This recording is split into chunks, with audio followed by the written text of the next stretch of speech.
Bismillahirrahmanirrahim. Assalamualaikum warahmatullahi wabarakatuh. Perkenalkan, nama saya Wahyudi dengan NIM 230222165. Dan di video kali ini saya akan menjelaskan secara singkat tentang pendekatan perbandingan dalam administrasi negara. Nah, administrasi negara ini bukan cuma soal teknis birokrasi, tapi juga dipengaruhi oleh nilai kekuasaan dan bagaimana sistem itu bekerja.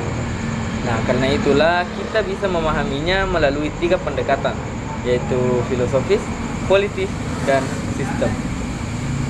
Nah, pendekatan yang pertama yaitu pendekatan filosofis.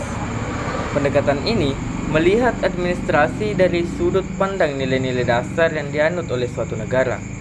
Contohnya Indonesia, yang menjadikan Pancasila sebagai dasar. Artinya, kebijakan publik di Indonesia idealnya harus mencerminkan nilai seperti keadilan sosial, kemanusiaan, dan musyawarah. Nah, pendekatan ini menekankan bahwa kebijakan bukan hanya soal efisiensi, tapi soal etika dan keadilan.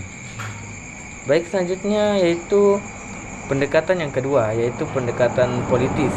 Pendekatan ini menjelaskan bahwa administrasi negara tidak bisa dilepaskan dari kepentingan politik.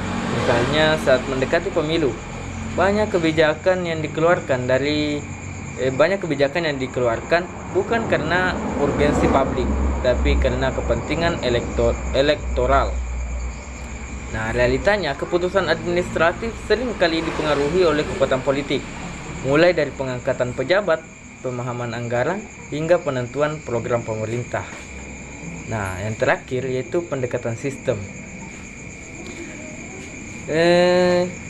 Pendekatan ini kita melihat administrasi negara sebagai sistem yang terdiri dari banyak unsur. Masyarakat sebagai input, birokrasi sebagai proses, dan kebijakan sebagai output. Nah, semua unsur ini harus saling terhubung dan bekerja sama. Kalau satu bagian terganggu, misalnya data yang gak akurat atau koordinasi yang buruk, maka hasil kebijakan juga ikut terganggu.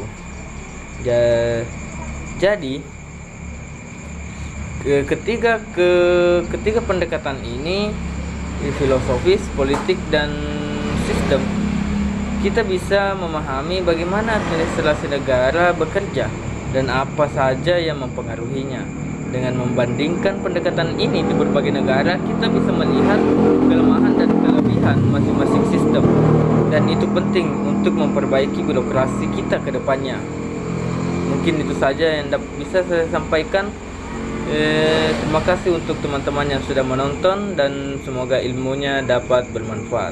Billahi fisabilil haq, fastabiqul khairat. Wassalamualaikum warahmatullahi wabarakatuh.